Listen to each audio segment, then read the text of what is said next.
Okay. So the final etiology that I want to mention is the lack of childhood infections and over-medicalisation. So Sun Si Miao talked about times in a young child's life where they pass through, they have a particularly rapid phase of growth and development, and he called them transformations and steamings. And during these times, the child often releases heat, so they can manifest as fevers, teething even, or quite serious febrile diseases. And as this quote implies, going through these phases actually changes the child. What he was saying is they're a really crucial part of development because they allow the child to release fecal toxins that they've brought into the world. So because most children are vaccinated and don't get many febrile diseases, and because even when a child gets a relatively mild fever or is a bit unhappy because they're teething, very often they're given Calpol or something immediately to bring the fever down, then it means it's hard for this heat to find a way out. And if it lingers in the body, then at adolescence, when there's an extra surge of yang, then this excess heat can rise up to the heart and cause agitation and mental, emotional problems.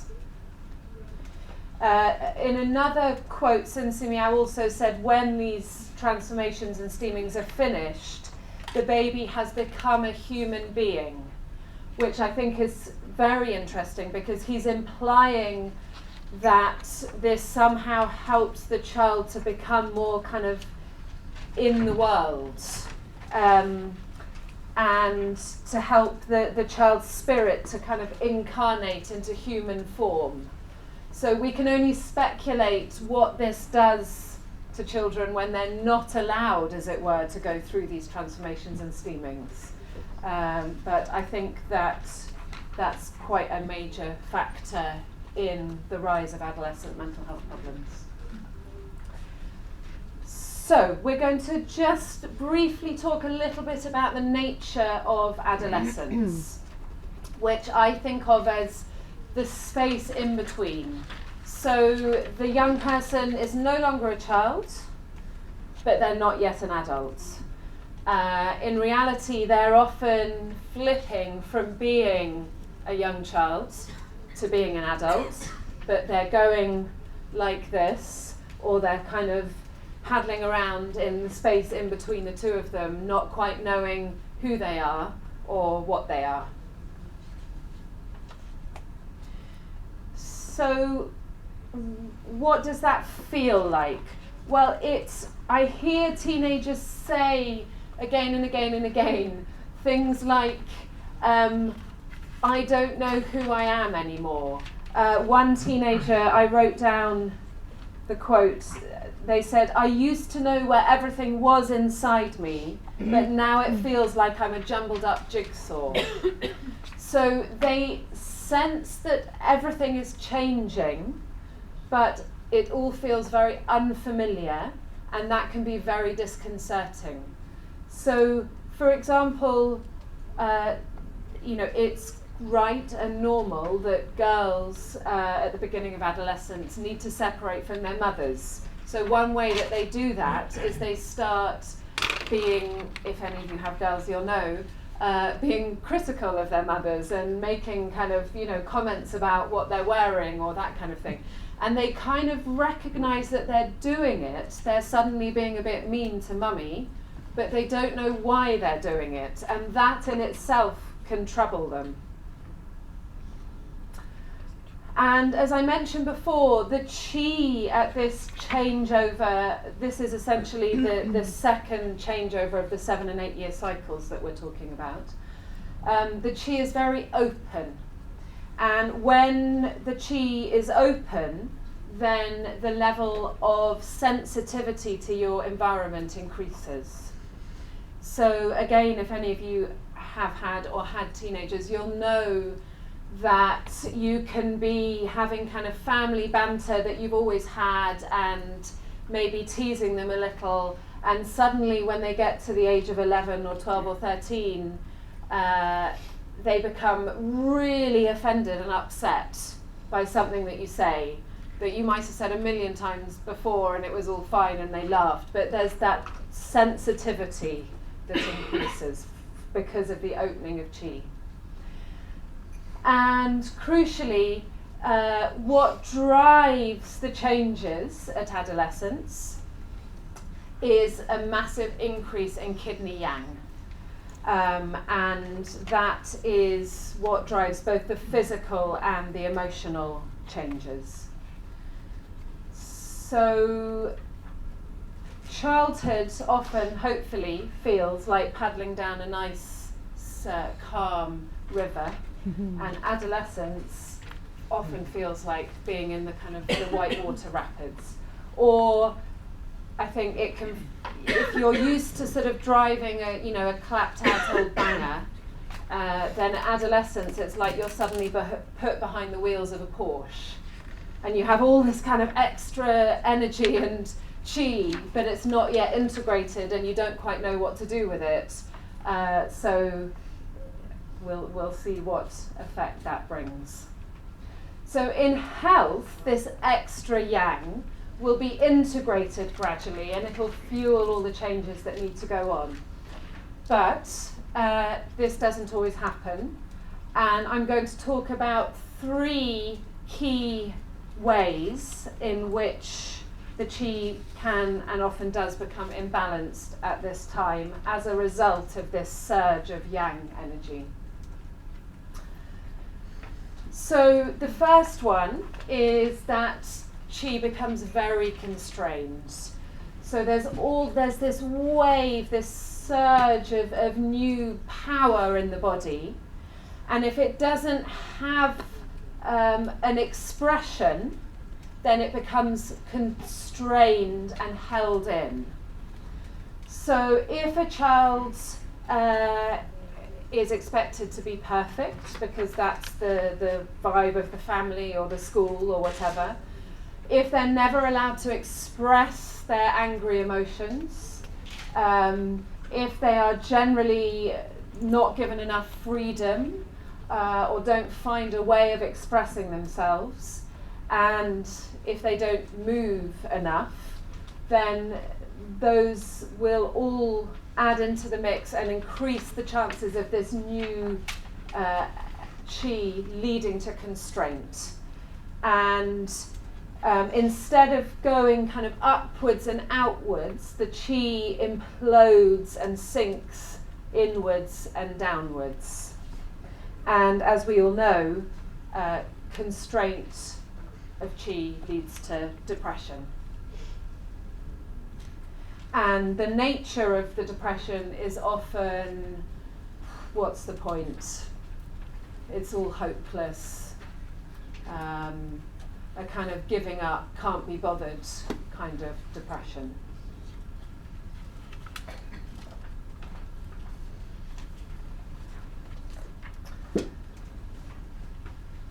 So the treatment is obviously to move the qi and start to release this constraint and get things moving again, to harmonize the shen and the hun. So the the hun needs to have movement, and obviously to see if there are any underlying deficiencies as well. So the kind of lifestyle advice that you might give to a young person whose qi is constrained is to try and help them find a release for their feelings of frustration. That might be taking up kickboxing, or it might be beating up a pillow, or it might be going for a run, or it might be writing. It could be anything. And to try and get them to move more and think less. They're very often stuck in their heads, and doing some physical activity not only moves the chi, but also encourages the chi back down into their body. And especially if a young person has a really overscheduled lifestyle, to try and look at how they can make time to wander and to wonder. So the hun needs to wander around, doesn't it? It shouldn't be all pent up and constrained and going from one thing to the next. And it's amazing how many young people just don't know how to just be at home. Some teenagers, if I ask them when they were younger if they kind of played imaginary games, they look at me as if I'm a bit mad. I think because so much play is technology based, or because they've had so many extra activities, they don't know how to just be at home and to give time for the hun to go into their imagination and into their fantasy world and find out what's there to help them connect with who they are and who they're becoming. And it's important to encourage authentic expression. So this isn't easy. I had one teenage girl who had this pattern, and she used to complain every time I saw her about certain things that her friends were doing that she got really upset about and actually really kind of angry about. And I encouraged her to actually find a way of talking to her friends about what she felt, what she found difficult, rather than just keeping it all inside. And these are the children who are more likely to be drawn towards alcohol and drugs, because it will temporarily release the constraint of chi. So I'm not suggesting you just say to them, don't drink and don't take drugs, but that has to be something that we need to bear in mind. So the second pattern that can arise when this surge, this wave of energy comes at adolescence, is that the shen becomes much more agitated, because the heat rises up, agitates the heart and the shen. So difficulties in friendships and relationships, either at home or at school, can increase the chances of this pattern. Too many head-based activities, so lots of studying and not enough of anything else. Excessive pressure, too much time on social media is a big one. And also a lack of emotional security.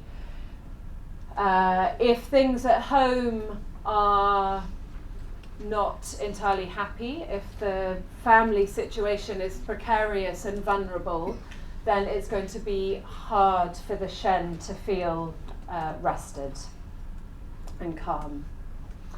So this pattern is really characterized by this upward movement of chi, which then agitates.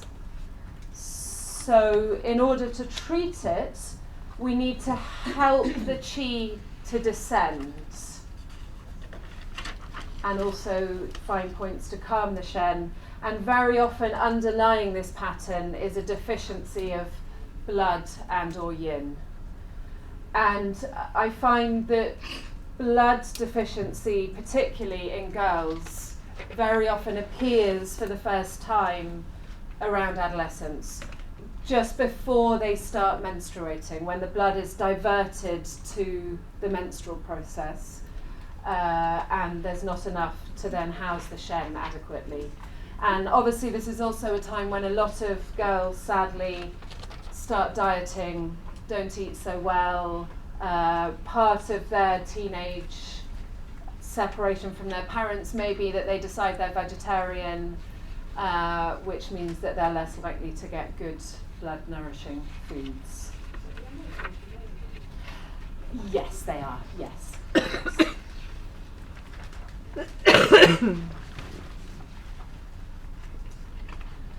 So for this young person, it's really important to try and work with them to find a balance between spending time with their family, spending time with their friends, and having time alone.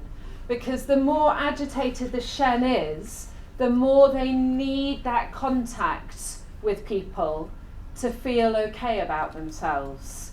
So it becomes a bit of a vicious circle where they're driven to spend more time on social media, looking for someone to say something nice so that they feel okay about themselves, which temporarily settles their Shen, but obviously doesn't get to the root of it. Generally the Shen needs to be still and calm, so less stimulation in their lives is very important. So I treated a 13-year-old girl who was extremely anxious, and she came to me when her anxiety had tipped over into having panic attacks. And she'd always been quite an anxious girl, but at adolescence that became worse. She was anxious about school, about her friends, about everything really, and it took her a long time to get to sleep at night. And she was also a very bright girl, and I always used to choose 1 or 2 points in her head at the start of the treatment, like do 24 or do 20, gallbladder 13, and almost instantly you would see her chi just start to descend, and she would start to yawn, and I'd put in other points, and invariably she would fall asleep on the treatment couch. But you could almost see her chi just being stuck here and here, and it needed to go back down to kind of here and here.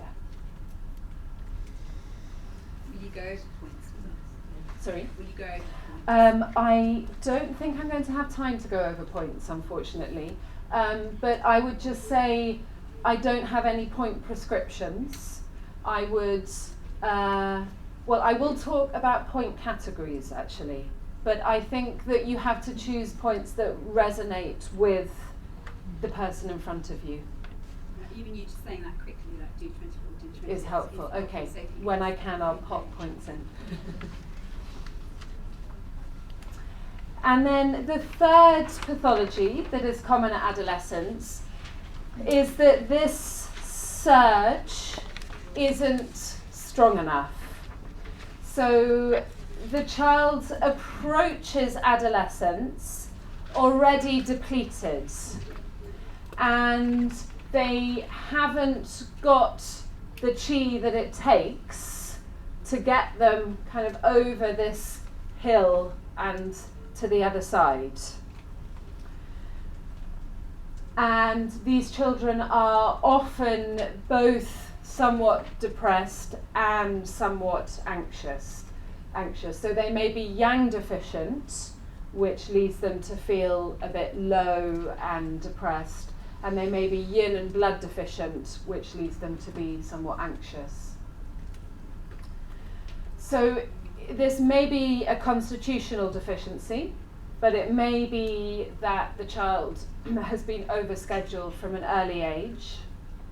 And I think I hear parents sometimes, when I try and talk to them about their child's schedule, saying things like, well, you know, her brother and sister have got the same schedule and they're fine with it.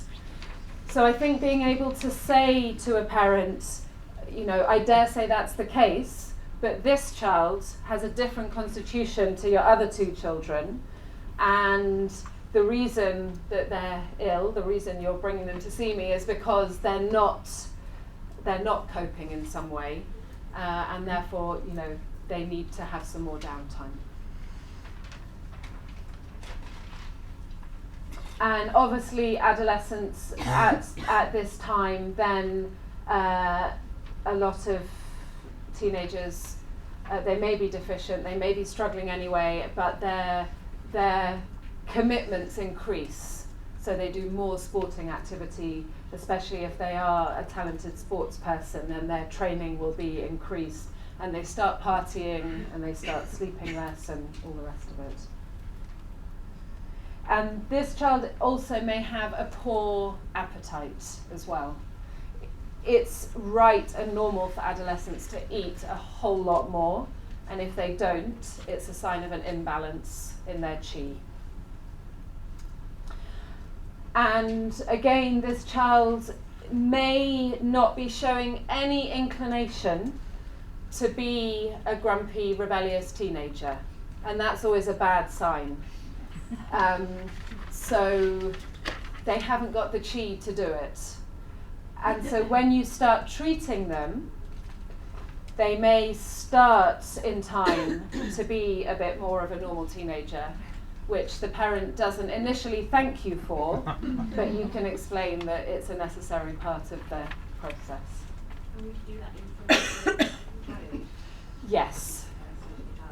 Yeah, I do actually. Yeah. I'm very mindful that, and I'm going to talk a bit more about this later, one of the differences of treating a teenager is that you have the parent in the room, and so there are two people that you have to get rapport with. But I'm very mindful of the fact that it is the teenager who is my patient. So the parent's bringing them and paying for the treatment, and they need to feel good about you as the practitioner, but they're not your patient. So just kind of keeping that in your mind helps you to make decisions about what to say to who and all the rest of it.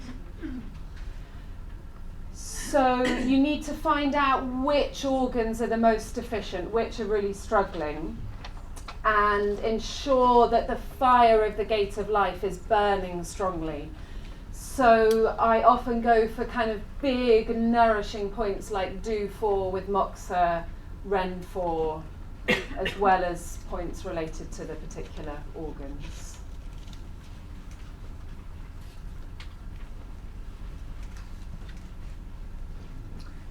So this child needs more rest and downtime, less competitive sports. They need to start eating well, which they often do when they start having treatment, or at least they start eating more. And they may also need a little bit of encouragement towards independence.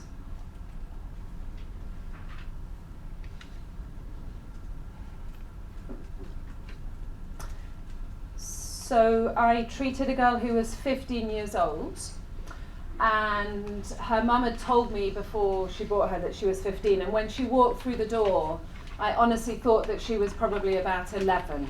She didn't look physically like a 15-year-old. And she had been swimming for her county team from a very young age.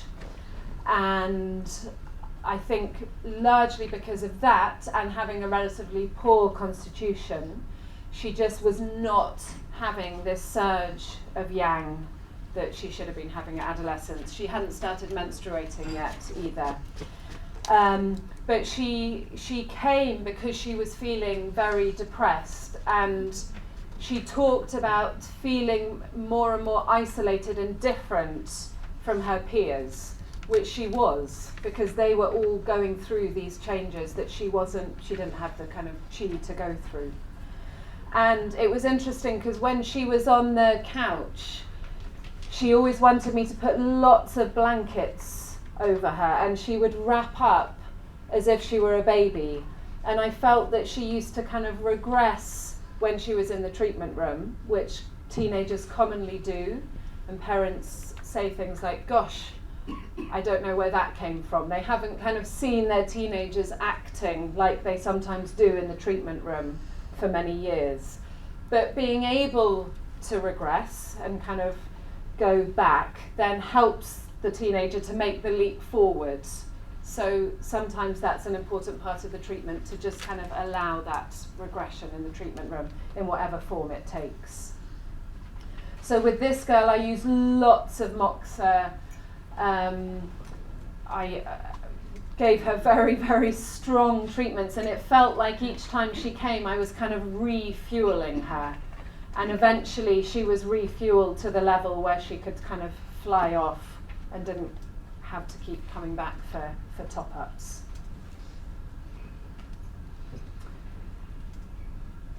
So those are the 3 key pathologies that I find are the most common in teenagers, but obviously you may find different things and you need to diagnose everyone individually.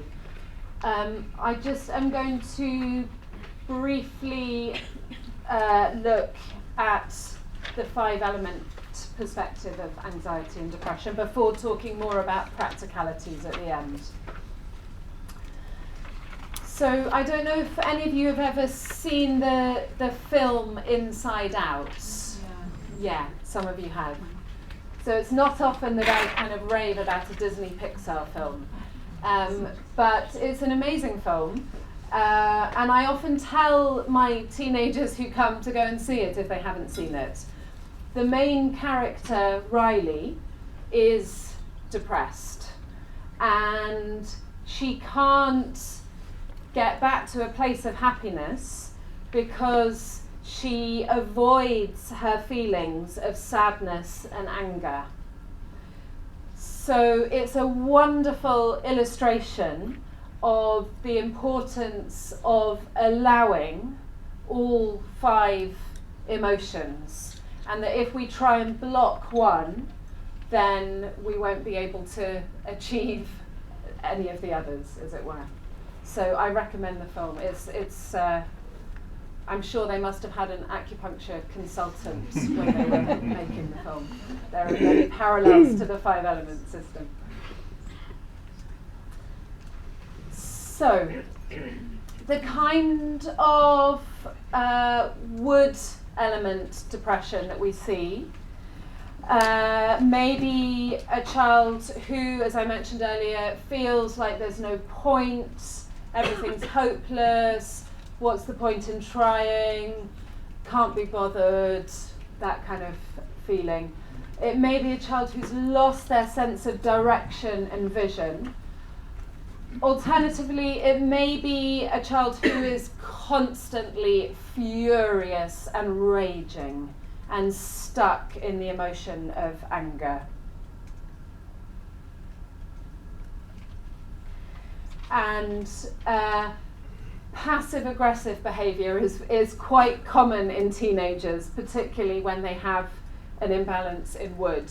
So purposely taking as long as they possibly can to get ready to leave the house in the morning and to come to the table at meal times and that kind of thing. Any of that passive-aggressive behaviour might point towards a wood imbalance. And moodiness, some moodiness is absolutely par for the course for adolescence, but too much of it is not a good thing. And then if the stagnation leads to heat in the liver, there may be anxiety too. And the anxiety may be about everything that they have to get done. And they may kind of wake up at 1 a.m. going through their to-do list and anxious about kind of meeting all their goals and everything else. And these etiologies we have talked about before.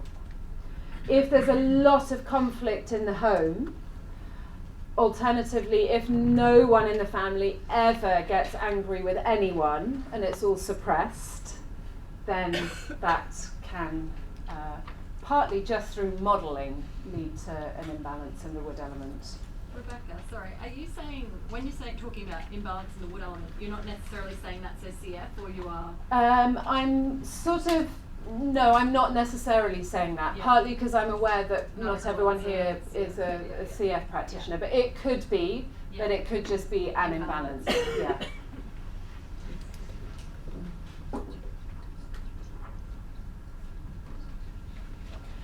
So these children may well be the ones that when they first come sit there thinking, why has my mother or father brought me to this weird place where they do this weird medicine?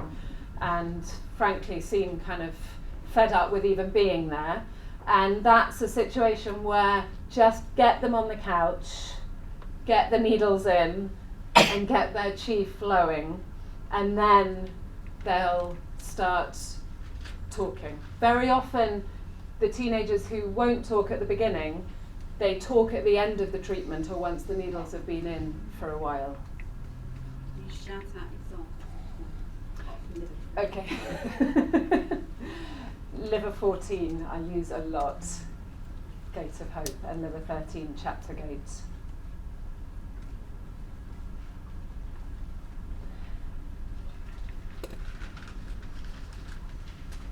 So a young person with an imbalance in their fire element is very likely to be anxious.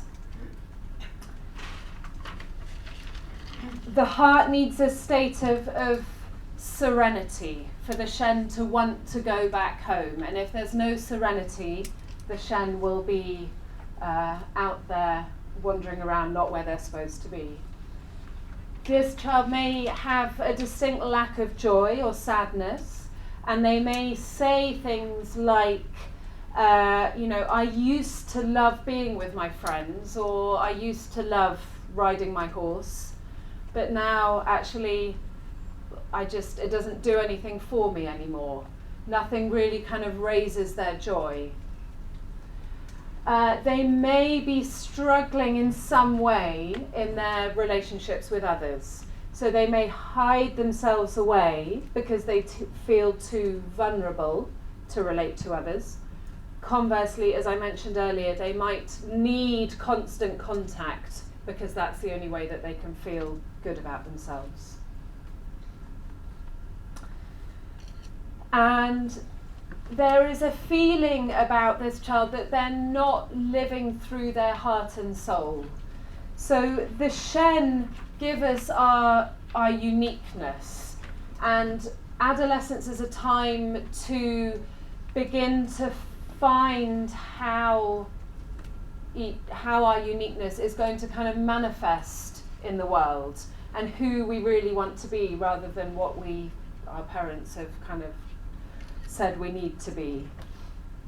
And so we may get the sense with this child that they're just not on a path that's quite right for them, as it were. They're not expressing their uniqueness very strongly.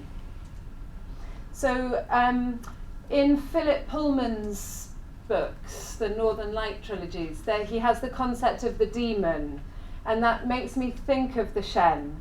So if someone gets too far away from their demon in his books, they die. And up until teenage years, the demon of the child, which is always expressed as an animal, can change its nature.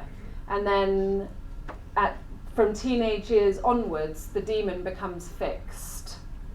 And I think that has resonances with the fire element and really kind of finding out, who your demon is, as it were, and it becoming more fixed.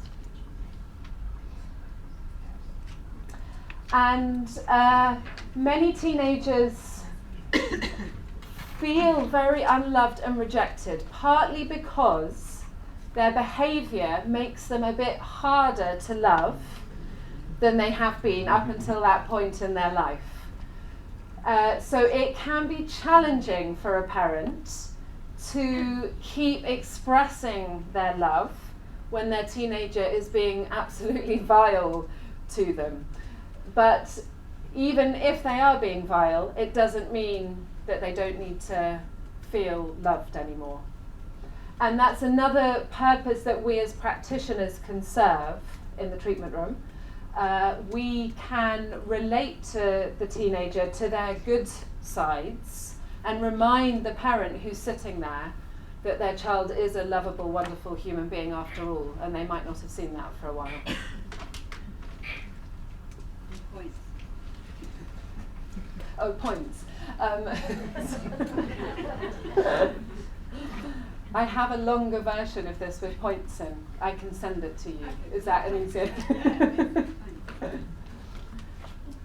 So if the earth element is out of balance, then worry is often a key feature, and overthinking. So this child, often before bedtime, which is the time when the chi of the stomach and spleen is at its lowest, may start to get into worry about a certain issue, and there's nothing that anyone can say to get them out of it. And actually the best thing to do is just to tell them to go to sleep and stop talking about it. But because the yi is stuck and going round and round and round about a test they have to do the next day or whatever it may be. They may be struggling to separate from the mother, because the earth element represents the mother and their earth element isn't strong. They may have a lack of stability internally, so they feel internally a bit like they're on a seesaw, and they're very easily kind of sent to one end or the other and rarely in the middle. So these points on along the middle, so Ren 8, stomach 25 and spleen 15, are wonderful points for creating more internal balance so that the child isn't so easily wobbled by external events. They may also feel an enormous amount of self-pity, that no one has it quite as hard as them. Everyone else has an iPhone 8 or whatever. Everyone else is allowed to go to this party. Everyone else, they feel very hard done by. Because they're not able to absorb what they are given. So they feel that there's a lack. And obviously eating disorders, which are hugely complex, always have an imbalance in earth somewhere in the mix. And I've put their lack of a tribe, because it's really important to adolescents for children to find a tribe of people that they identify with outside of the family. And they need to feel that they're surrounded by others. So where the earth element is depicted in the center of the 5 elements, the child needs to be at the center of things with his or her tribe around them. And so if for whatever reason friendships aren't going well, then that can be an issue.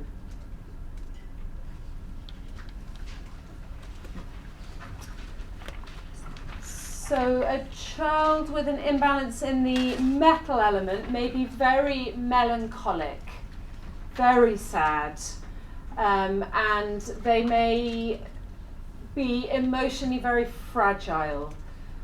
So we know that the Wei Qi goes to the surface of the body and provides a protection between us and the world. And if the metal element is weak, then it's as if the child's kind of walking around without any clothes on, as it were. That's how they feel. They feel very, very vulnerable, particularly to criticism. And they may have very strong self-critical voices inside them. They may also feel uninspired by anything. So it's really important for these children to try and bring back into their lives what does inspire them. And they may also be especially disconnected from their body. So to some degree, many teenagers really don't know what's going on with their bodies. Again, I don't like to make generalizations, but I think particularly male teenagers. But if the metal element is weak and the Po is not properly housed, then there can be even more of a disconnection. So this means that it's hard for them to do what helps them. So I'm treating a boy at the moment who gets quite angry and actually violent when he hasn't eaten. And he's got lots of different pathologies, but he has absolutely no idea that he's hungry. He cannot make that connection between, oh, I'm beginning to feel angry, I need to eat. And touch is so important for the metal element. So again, it can be hard for parents to find a way of still having a tactile relationship with their teenagers, because the teenagers often don't want it. But often they do want it, but just not when anyone else is around, and only at their time of choosing, as it were. But touch can help to reinvigorate the metal element.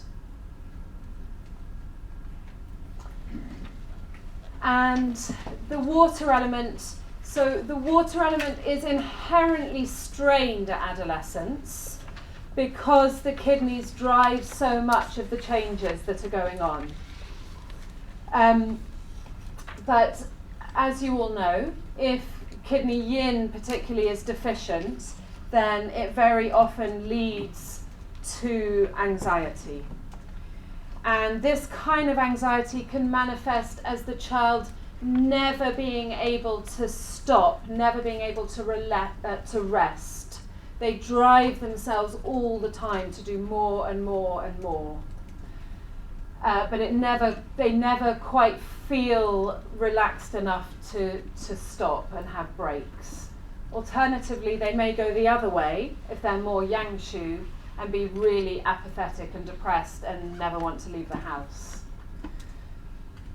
And again, recklessness is a part of being an adolescent. Remember, they're driving a Porsche and they've been used to driving an old Robin Reliant. But the more imbalanced the water element is, the more recklessness there may be, because the je, the spirit of water, helps us to make wise decisions to keep ourselves safe.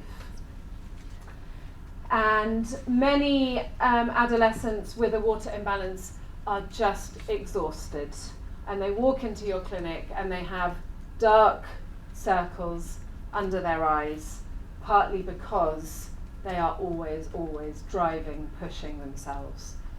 It's like the duck paddling under the water. You might look smooth on top of the water, but under there's an enormous amount of work going on all the time. And they're often hyper alert, they can't settle, they can't relax, and they push their body beyond its natural limits. So we are going to talk briefly about point categories now. So this is just one of many ways to think about points. So if the adolescent is depressed and not connecting with the chi of the heavens, then it makes sense to include points in your point combination, which are on the head and the face and the neck. And these will help the child to reconnect with the heavens and to feel re-inspired. And points on the face near the sense organs also, I think, help to bring more self-awareness to the teenager, because we communicate via our senses. And you find parents saying somewhere into treatment, regardless of whatever's going on with the anxiety and depression, that they often feel that their teenagers made a big leap in development. They're looking after themselves better. They're more self-aware in some way. If the young person is struggling predominantly in his or her relations with other people, then using points on the chest, the upper arms, level with the organs of the fire and metal element, and the upper back can be really useful.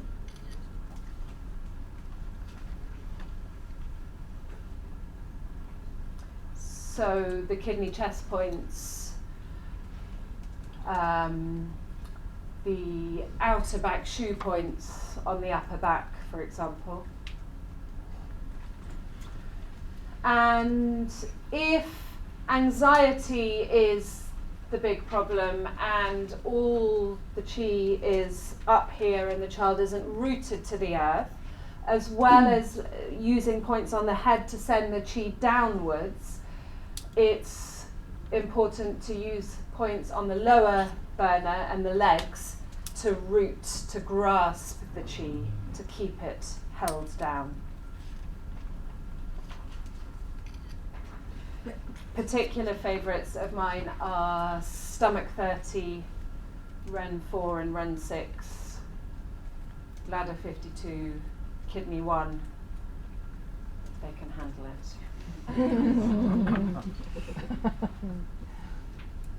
And these are categories of points that I use day in, day out when I'm treating teenagers who are anxious and depressed. So kidney chest points, out of BAcC points, the window of heaven or the window of the sky points, and also gallbladder points on the head.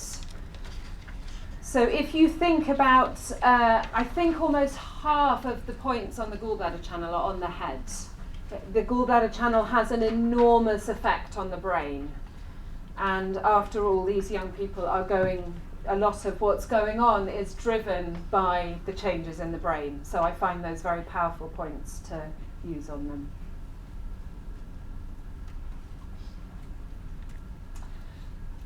Just very briefly, some other pathologies to look out for that often come up.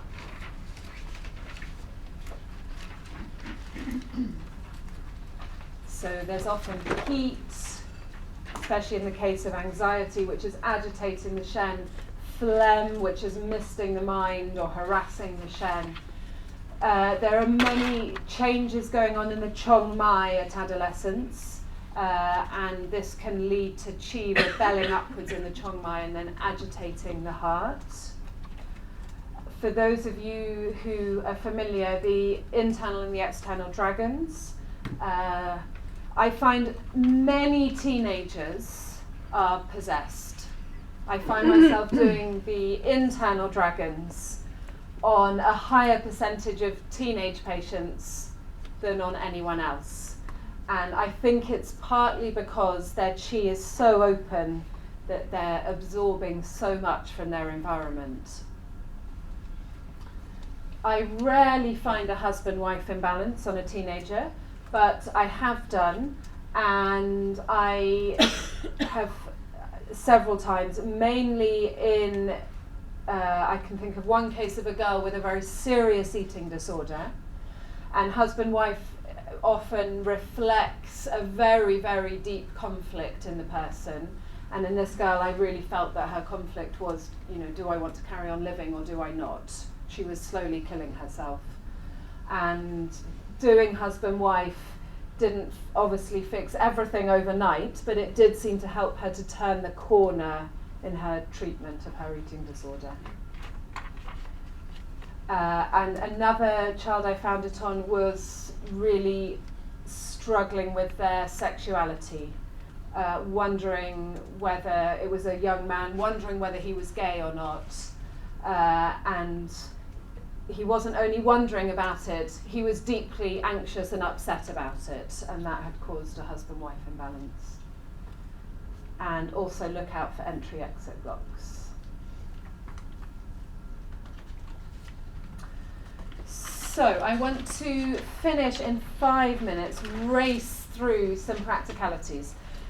So you have to make the treatment enjoyable, because if the teenager moans to mum and dad about, oh, do I have to go for acupuncture, then most likely the parent's going to just say, this is not a battle I'm going to fight. Oh, no, okay, you don't have to go anymore.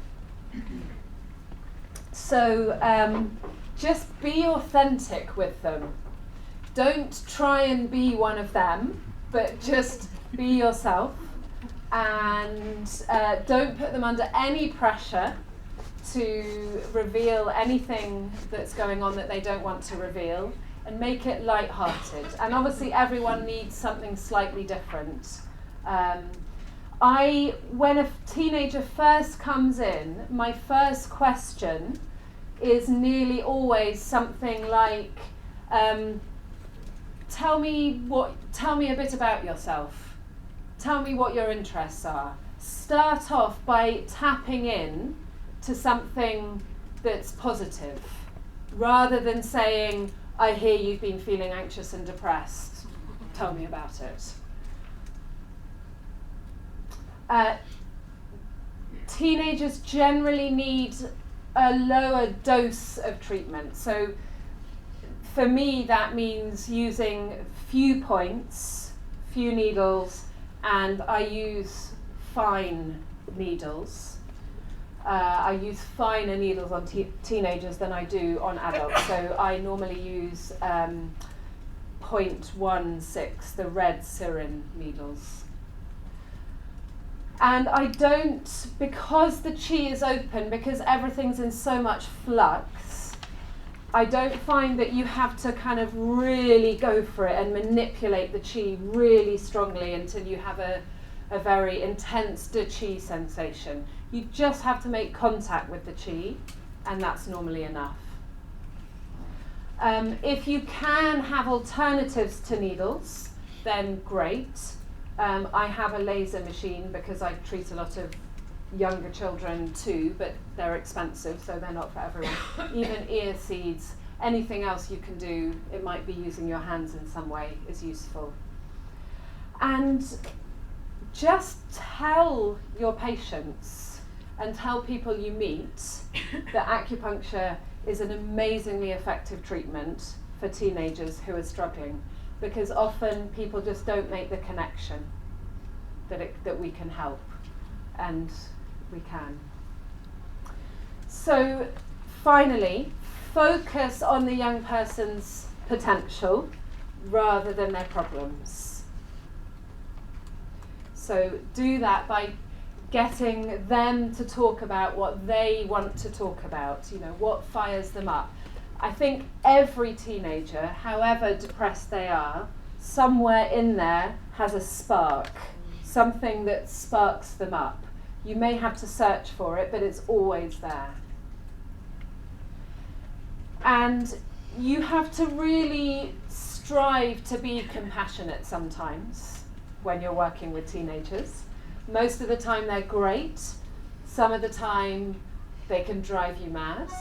But the more compassion we show, the more effective our treatment will be. I've said that many times already. And yes, I've alluded to this before, but don't go in there on the first treatment telling them to make all sorts of changes to their lifestyle. Wait till you have rapport, and only tell them they need to change what is really in your mind making them poorly. And as a practitioner, I want you to know that you can really, really help. So trust in the fact that acupuncture is a brilliant treatment for teenagers who are depressed or anxious. And in knowing that, you will have greater success when working with them. So, I'm going to stop there. Any final questions? What laser machine do you have? I have a 3B laser pen. Yes. Is there any variation to how you approach it if they have a chronic illness or something like that? Does it affect how you treat or? It probably would affect it, yes. I don't think I can say exactly in what way. It would depend very much. But yes, I would obviously take that into account, yes.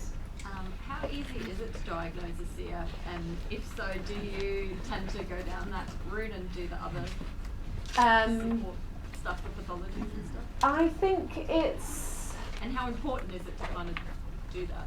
I would say try and do it. If you can't do it, don't worry. Rely heavily on colour and sound. Emotion might come a bit later. Yeah, okay, great. But you can, and it's really useful, but if you can't, then don't worry, there's something else you can do. Do parents stay in the treatment room by law? Yes, by law they have to, up to the age of 16. So it can be a problem, but I try and use it to my advantage. So sometimes you see the teenager is being very kind of polite to you and saying all the right things, and then when you're looking down, you look up and you see them kind of giving a death stare to their parents, and it tells you that actually they're furious, for example. So I try and use it to my advantage. Do the parents have to be in the room with you even when they're doing their subjective and talking Yes, to you? they So do. have to, the parents hear everything? Yes. Right. But again, you don't need to delve into everything, so it's okay. Do you have to insist if the parents say, no, I'm happy to go and leave? Yes, you should insist. You should insist. Yes, yes. Yeah, rightly or wrongly, it's the way it is. Yes. I have a question about IDs. Can you hear me? Just. Is it often the case? Could it be the case that you need to repeat IDs after a few treatments? Yes. Yeah. I So new things that come up and you can see that it's there again. Yes, I think. How often would it be okay to do that? I think if I found myself doing it very regularly, I would have to sort of ask what else is going on. But, and normally I don't repeat it, but quite often I find myself repeating it, but, you know, probably with a space of months in between. Or really not weeks? Well, very occasionally. Okay. Very occasionally weeks. Thank you. Let's talk about using REN points. Is there sort of an age where you think, oh no, that's too young to start on REN? Or do you? No. I use REM points on Young 1-year-old babies. Oh, do you? Yeah. I forgot to say, I'm going to shamelessly plug my book, which is for sale downstairs at the Singing Dragon stall, and I'm going to be there signing copies straight after this. And it does include a whole chapter on teenage anxiety and depression, and a chapter on self-harm, and a chapter on eating disorders, for those of you who are interested. Yes? You said that you give us a link to a longer version of this? Yeah, I would have to send that. So if anyone that wants it comes and gives me their email address. Thank you. I wonder if you feel there's a place for matching behaviour. Yes. In gaining rapport and Yes. advice, or sometimes when they can't touch. I think that's a really good thing to do. Yes, definitely. And it's often useful to have a conversation with the parent. You know, they may want to tell you things by email, or you can tell them, give them suggestions like that if it's something you want to do. Very comprehensive book. Okay, thank you very much.